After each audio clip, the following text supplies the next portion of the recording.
on Bikes and Castles, this is James here. Today I'm going to be exploring a beautiful castle in the town of Matsushiro. I'm really excited because I've never seen the castle, and it's supposed to look amazing.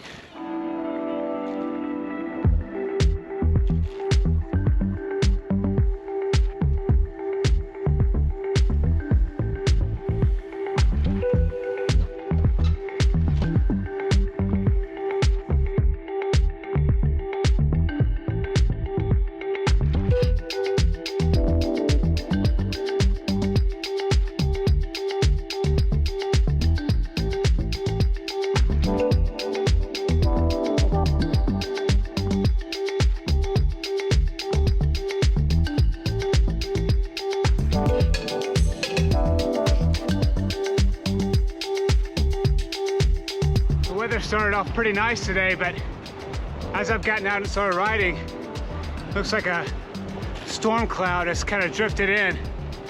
So we'll see how long I can ride today without getting wet or having to call it quits. But it looks pretty grim.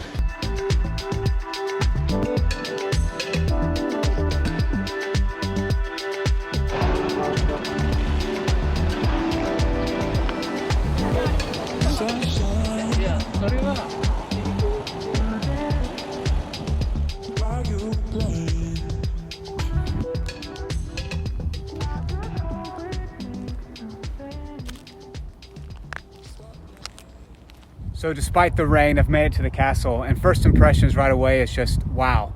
I wish you could be here and see it in person because it's really just amazing.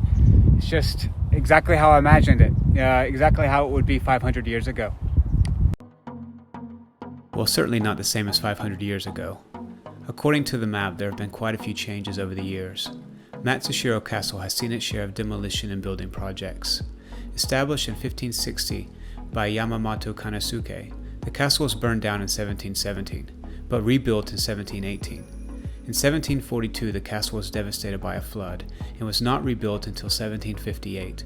In 1847, an earthquake leveled the castle, yet it was soon rebuilt. In 1853, it was burned to the ground, but quickly restored.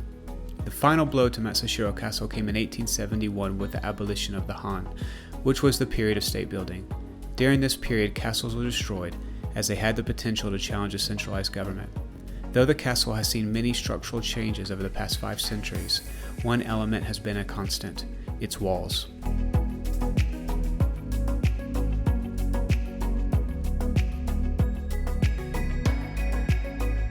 When walking through the courtyard, you are forced to use your imagination.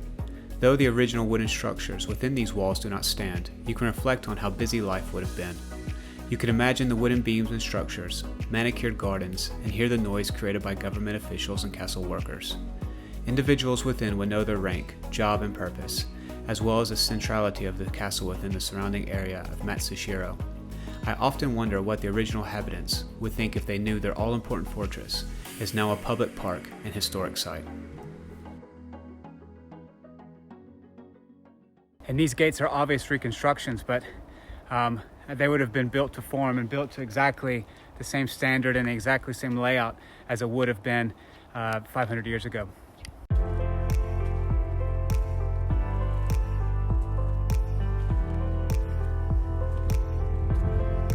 And one of the first things that you notice is just how well the walls are preserved. I mean, I'm sure there's been a lot of restoration work done, but it's hard to tell. But you can see what's interesting about these walls is that there's not any mortar that's used in them, and that it's just it's really unique to the Japanese wall building is that you don't have mortar and you don't have anything hold it together besides small rocks. It's truly an art.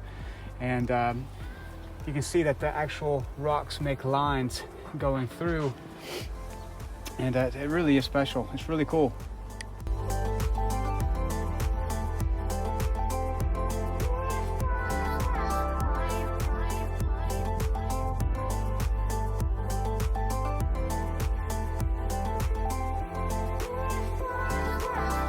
And here you can just see the old earthen walls, and then here would have been water, which would have been a second moat, adding another line of defense, because this castle wasn't like the hilltop fortresses where you had the actual mountain protecting you. You had to build multiple moats with multiple walls just to protect the inner sanctuary or the inner castle.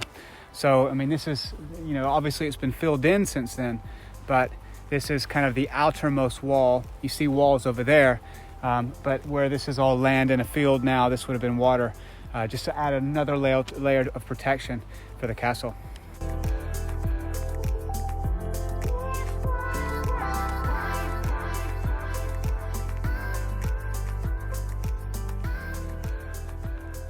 So I hope you enjoyed the tour of Matsushiro Castle. Truly amazing castle and worth the visit if you're in Nagano Prefecture and in Nagano City. So I hope you enjoyed the video, and if you enjoyed it, please press like and subscribe and follow me along as I explore more of rural Japan on the bike and off. Until next time.